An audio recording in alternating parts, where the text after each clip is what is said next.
Okie doke. So I do that on every video. I go okie doke. It's so queer. What's wrong with me? Okie doke. Here we go. What I have, I'm going to move this camera around a little bit. So I have, hold on. I am actually using my Sennelier watercolor set, my individual tubes that I have laid out in my handy dandy little plasticky palette. And the other thing you can use, I'm going to use a little bit too, is I forgot I even had this, but it's really neat. It's really dirty, but it's a Van Gogh little watercolor set. Even this will work for the underpainting. So I never want people to like rush out and buy all new stuff.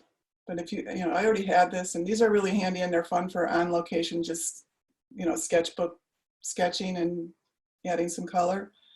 So that's what I'm going to be using. I just took a pastel pencil and really lightly did a little gestural drawing of the rose. I thought it was timely because it's starting to be rose time in Portland here. So I'm going to, and don't use your real expensive, if you're a watercolor painter, you really do not want to use your very expensive watercolor brushes on top of sanded paper. Not a good plan.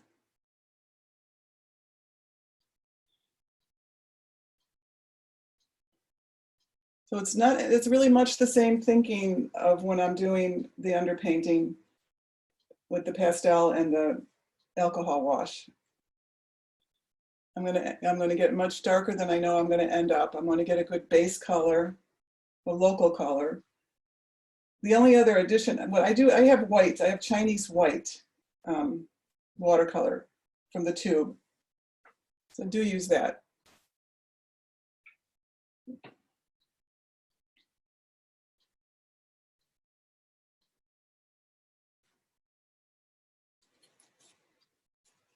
So again, I'm not going to look for details. I'm probably just going to even end up painting the rose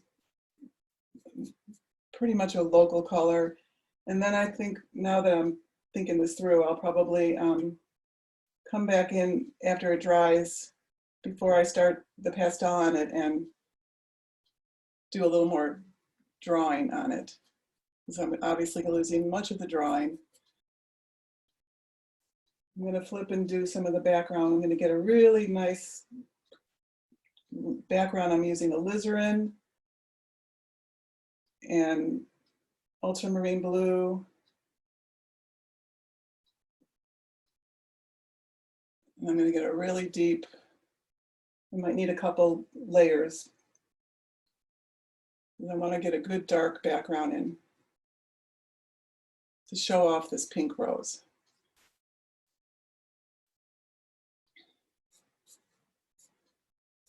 And there are some little hints of roses back there, but I'm going to ignore them for the underpainting.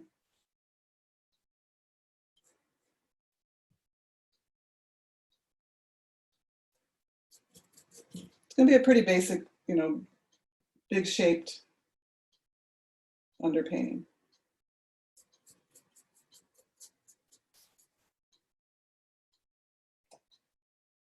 You'll feel the difference if you've done watercolor paintings versus doing it on sandpaper. It really sucks in the color. It dries. You can see it dries really fast on here.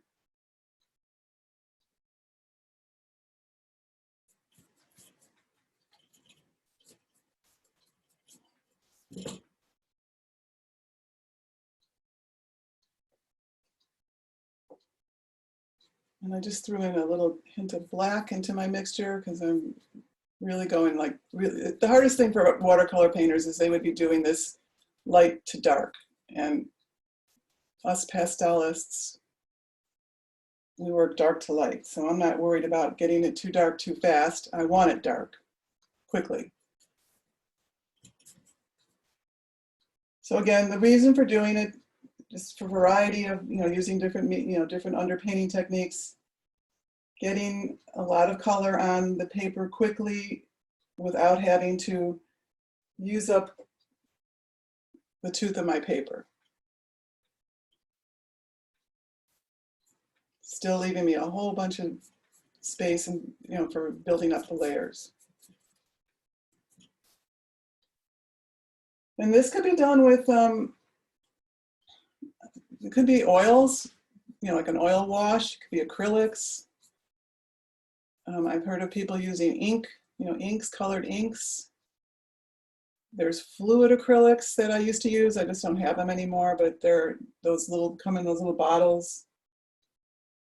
They almost look like craft paint, but they're called fluid acrylics. Those are really fun, very vibrant colors. But it doesn't, it's just so, any medium can work for an underpainting.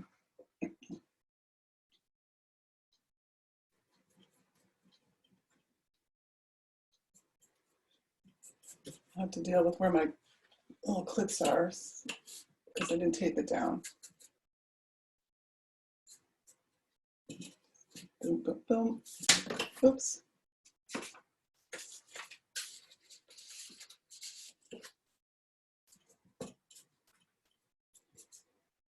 All right, I'll let that dry and I'll work on the rose because then I'm going to probably come back and do another, hit it again a little bit next to the rose with the darks.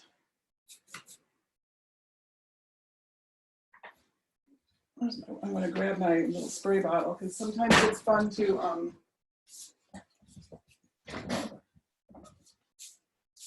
spray it. I'm just kind of hitting it with a little spray of water.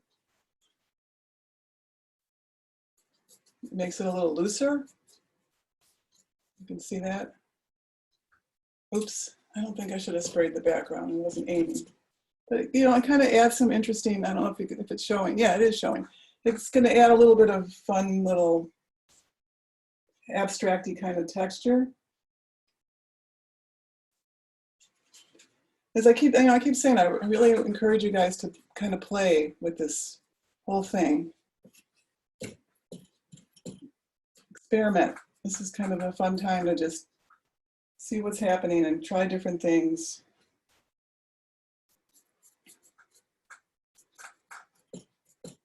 I think this is going to end up being a big blob, but it's okay.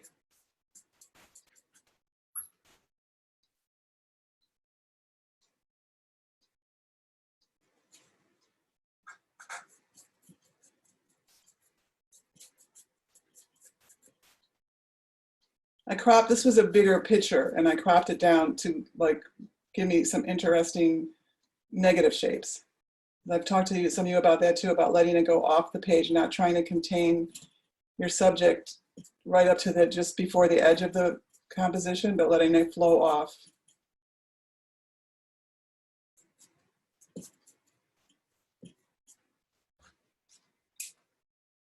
Just a little spray of water again.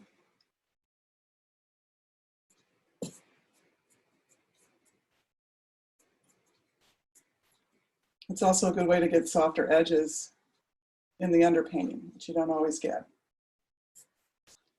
All right, I'm going to hit that background color one more time. I'm going to get a really dark greenish purple, dark value. And I'm using my little set, my little Van Gogh set.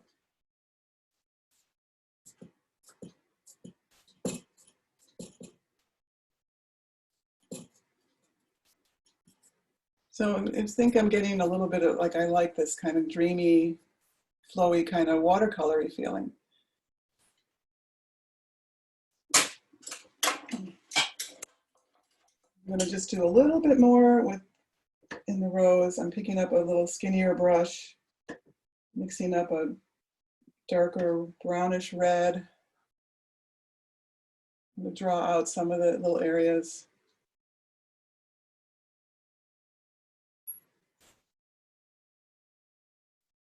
So this could be done. I mean, you could take this just this far as an underpainting. Totally fine.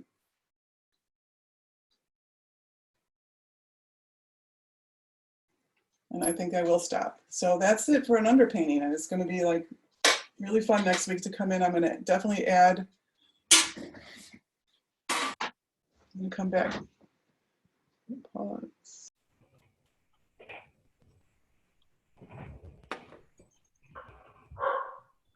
And they could, you know, they're usually, you know, looking down the rows of flowers. But I was struck by this because you're looking like kind of back at them. So my goal with this painting was to try and,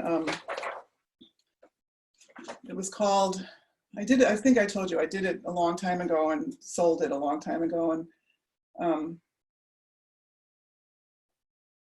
it was called Through the Shadows. Now I have to come up with another catchy name, but so, you know, that's what I was struck by, is the different ways to get a feeling of the light in the distance, but looking at it from through the shadows. So I'm going to, what am I going to do? I'm going to work on my, now I have to practice what I preach, right? Because I'm always telling you guys to go into your center of interest, pay attention to your shadow patterns. So I started to do that. I have put some extra soft pastel on these rows of flowers, and they are going to be stronger yellow in the foreground. They're going to get less intense as they go out.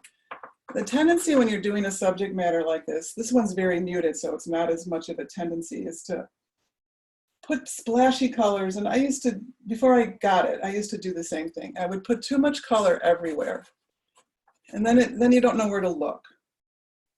So the key to doing a subject like this, where it's very colorful, is to pick and choose where you want the intense color. So I did put a kind of strong pinkish red, but it is definitely too strong to be very, very far away. So I'm taking a more of like a salmon-y color on top of it, and I'm going to mellow it down, and I'm even going to take a dusty blue color. I want you to know that there's red dahlias growing back there, but they're secondary to what's up here. So you want to always be like paying attention to what is, I keep saying this phrase now, I like it, star of the show. The star of the show has to always be the star of the show. You don't want competing players. So when I left off on this one, I had just barely sketched in some of these little trees. So I'm going to spend some time strengthening them because they're in my foreground.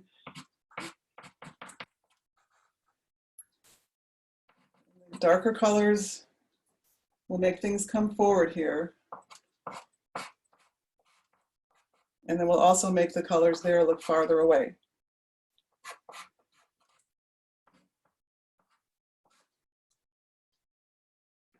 And there is some peaks of light coming through, which we'll address later, because I want to have that play of light coming through the shadows here. I'm going to kind of focus on this area and then work out in each direction. That's my thinking.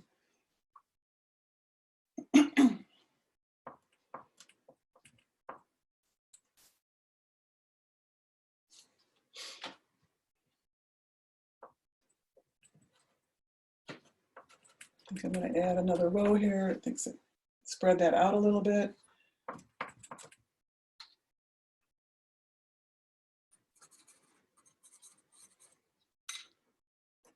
And you'll see me pick up my pencils, especially as the rows go back. I don't want them to be very defined as they go away. They're going to be defined in the foreground and not as much in the background. There's all these little things to keep in mind when you're creating a field of flowers. So if I lose some of those edges, I still feel like it's going far away, but it won't have definition everywhere.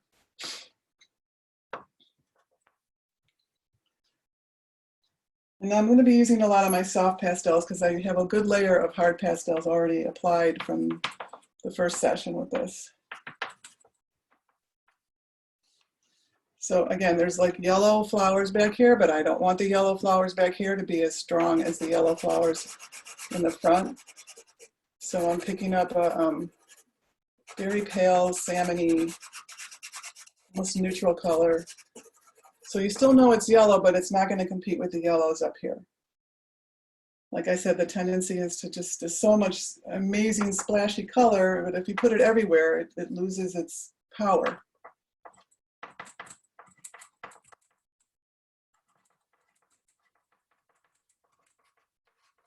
And as soon as I darken, and I have a very soft Terry Ludwig purpley, dark purple in my hand right now. And when I apply this on top, you'll see it's gonna really pull this forward and push the rest of it back. Get a little more strength in my dark up here. And then I'm gonna also be thinking about how I'm gonna design these big shapes, because they're definitely create a really cool pattern. You've heard me say about connecting my shadow shapes, so I'm gonna, as I go, you know, kind of design these a little stronger. So just by adding some of these darks up here, it's making my background look farther away.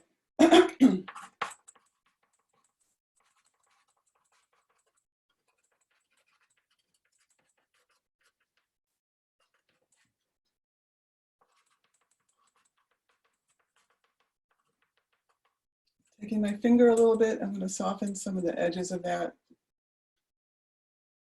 silhouette of those leaves. And I'm going to find another color in a very dark range. I'm going to find kind of a greenish, is that what I want? A green, my darkest green that I can find to interject with that purple. So it doesn't just become one color, but a couple different dark colors in the same value range. Oops.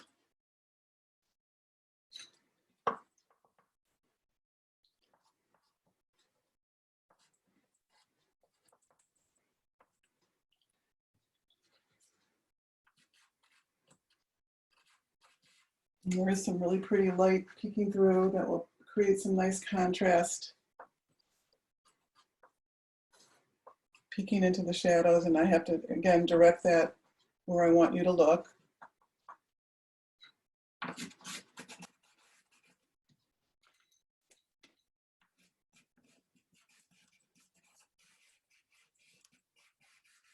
had a very warm green to the foreground, and I like it, but I'm going to add a little bit of a cooler green mixed with a little bit of some blue in the foreground here. Kind of get a little play of warm and cool.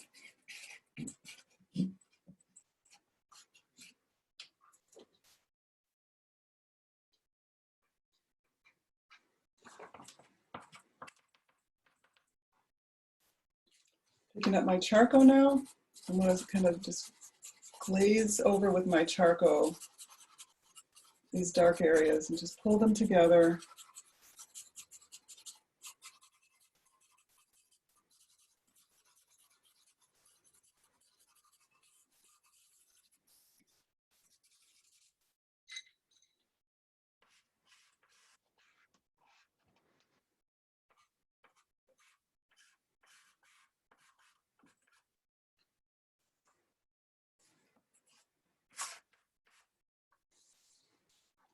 I really want to get that cool feeling of hanging out in the shade and looking at the beautiful flower fields.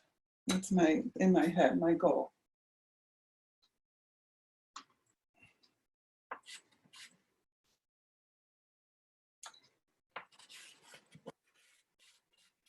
I'm adding kind of an intense purple color, and I'm going to interject some, oh, that's too light.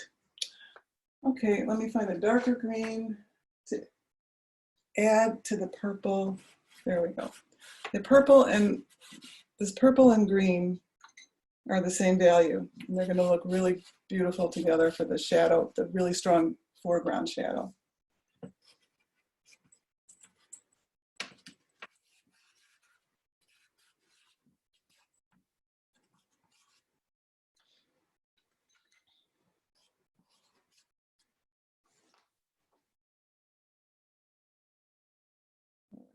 Up in the corner here, I'm going to kind of bring this into the rest of the painting.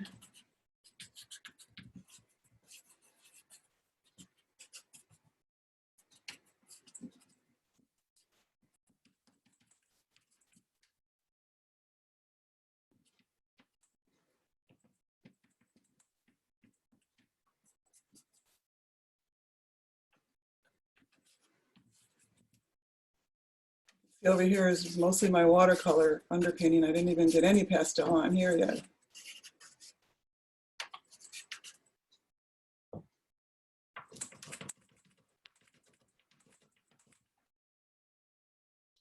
Okay, I'm gonna take a little bit more time here, then I'll take a break and see if you guys have any questions.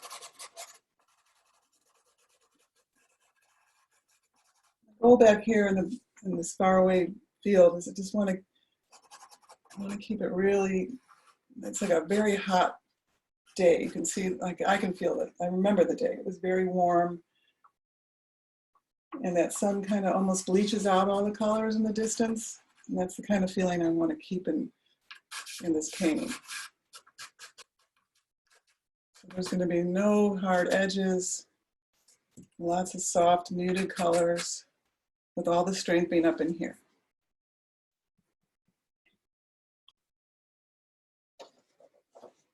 So now I'm going to continue on my path here of trying to, working on connecting this beautiful silhouetted shape of the very dark leaves in my foreground here.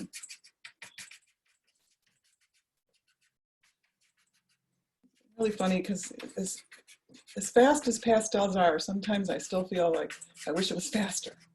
But some of it's just, you gotta get it on, you gotta apply it on.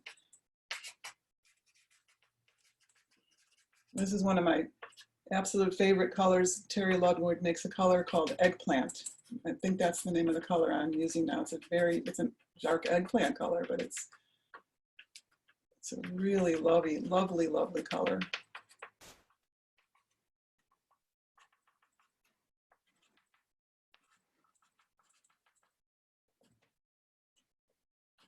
I'm going to kind of get this color, the canopy, it's this whole canopy of dark that I want to kind of frame out this composition.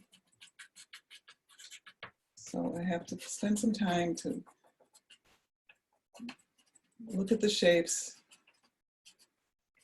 Again, like I'm always this like puzzle person, like big shapes, how do they fit together? How can they join them to be unified?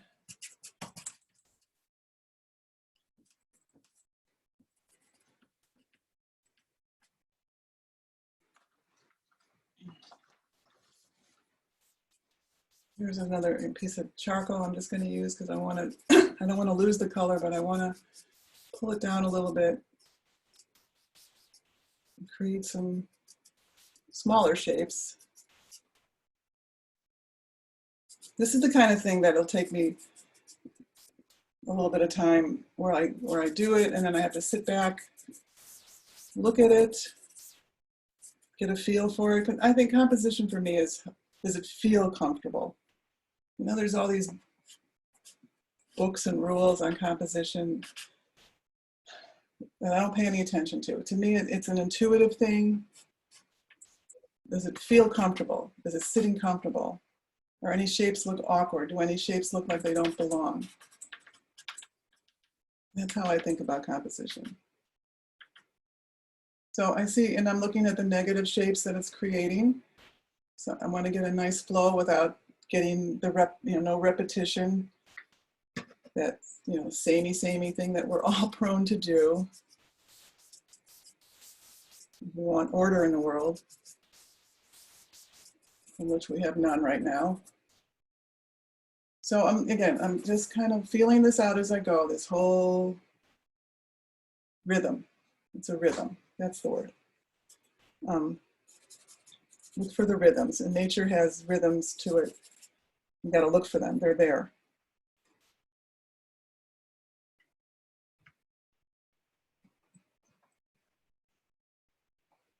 And here's this little peaks of light, and the rhythm of those two. Everything's gonna have a flow and a rhythm.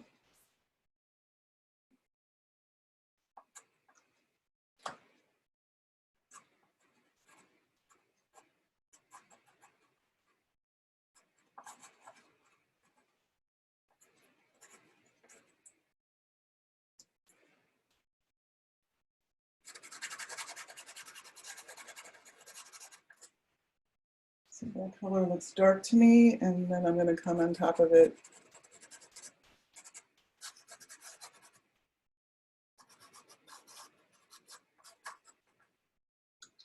Now this color looks too pale to me, but I had some light on these tree trunks, but I don't want them to be washed out and drift into the background because they are in the foreground. So they're going to have to get a little more strength on them to pull them forward and not get lost in these muted colors back here. So that's the thing to remember, is that the farther away colors get, the less intense of a color you're going to have. A little bit of light, so I'm going to use these little specks of light to pull your eye around, as well as the big canopy of dark. So boom, boom, boom, boom, a little bit in here. And I'd let it dance through. And I'm using my photo as a guide at this point.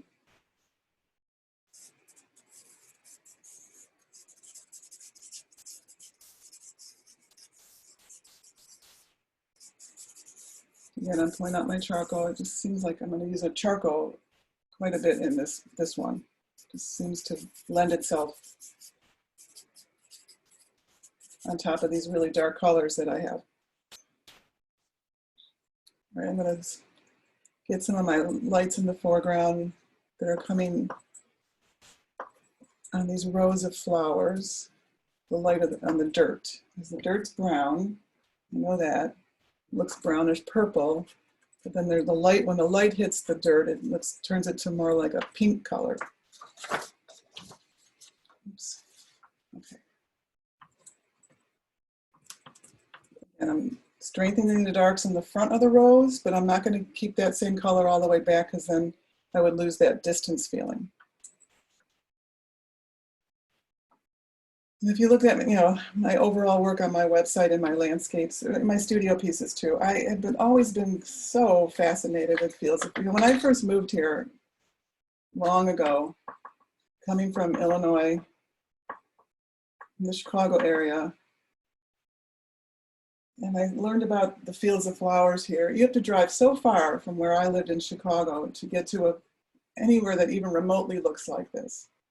Like Michigan would have tulips.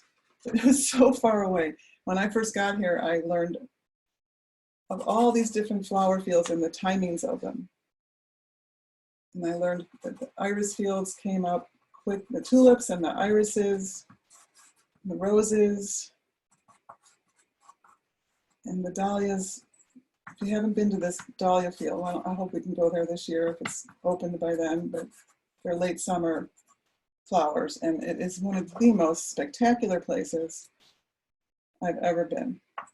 Swan Island Dahlia Fields. I've done many, many paintings there, from there on location and from photos. I don't think I need to do a whole lot in the sky. Hardly have any pastel on there. I think I'm going to get a little more.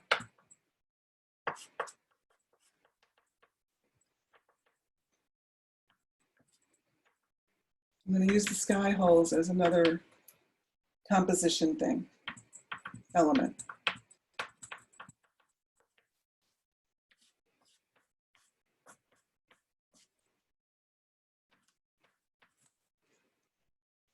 And it's very, very pale. It's, really want to get that muted, steamy end of, that summer feeling. I'm picking up like a pale, almost like a skin tone pink. With my dirty finger, making it clean. Just want to soften it a little bit. Oops.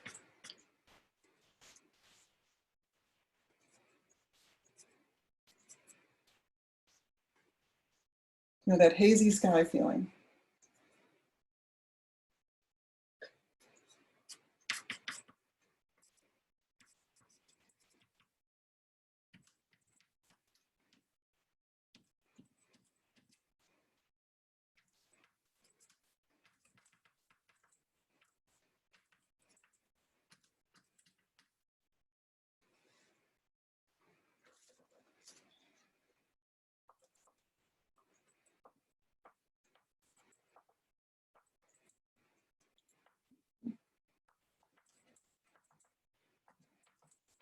Again, stronger colors in the foreground, and they're going to really lose their intensity as they go back.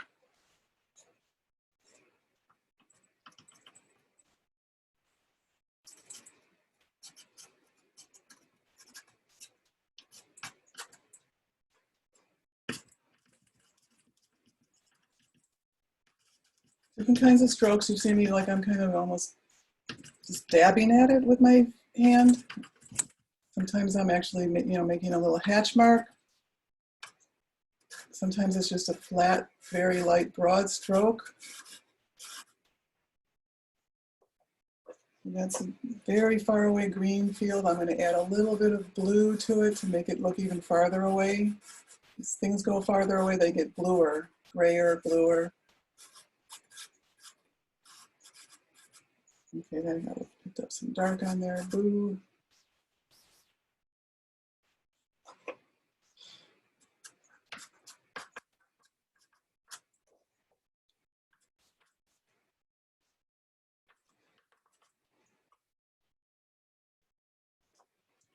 So over on the side, there's some flowers showing, but I'm not going to pay them much attention because I don't want to pull your eye too far out of the painting.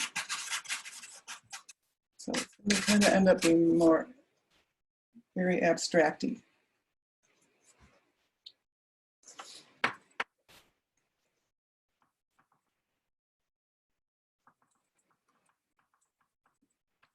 So less is kind of better at this point in these faraway fields. You want enough to know that there's a field of flowers going without painting every flower.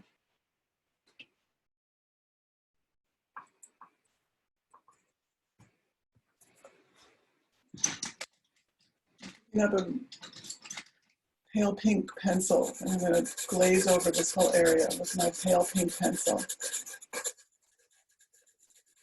Kind of harmonizes that whole area, and it'll push it back more without losing the colors that I do have on there. This area here, what's going on here? I need to put some of these darks.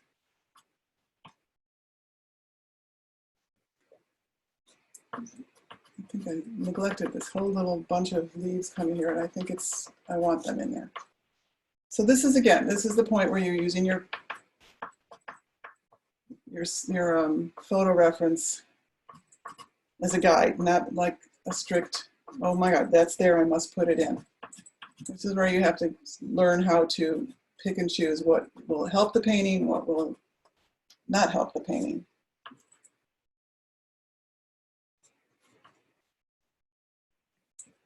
It's kind of strong. I'm going to take a dark green on top of that eggplanty color. They're very close in value. You won't see any difference probably on the video, but you will on the photo when I send it. Just enhances the whole thing makes it a little more exciting instead of just a one color thing. And now again, the charcoal is just softening it down a little teeny bit. Very lightly. I'm barely pressing on the charcoal, barely at all. It's like skating over it.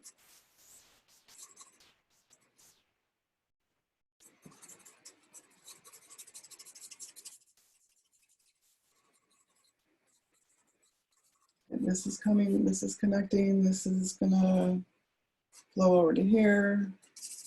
I might want to design this a little stronger coming out. And just taking my charcoal right over this whole area because it's far away, it's over far on the exterior, the perimeters of the painting. So it's not going to get as much attention as this, but it has to have something.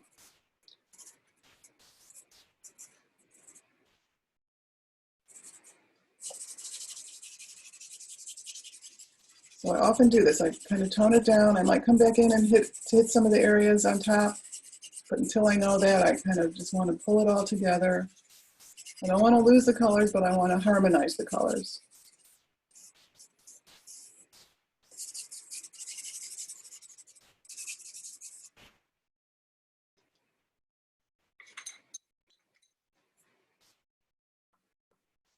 There's some little light peeking in these shadows, but not very strong. I think I want to break up that shape a little bit.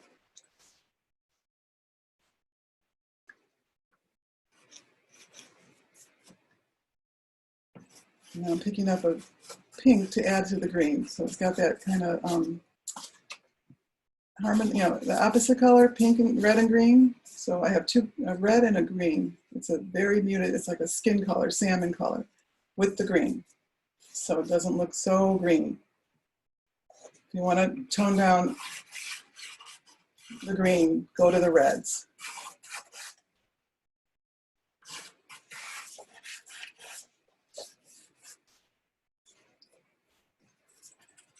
I'm having too much fun.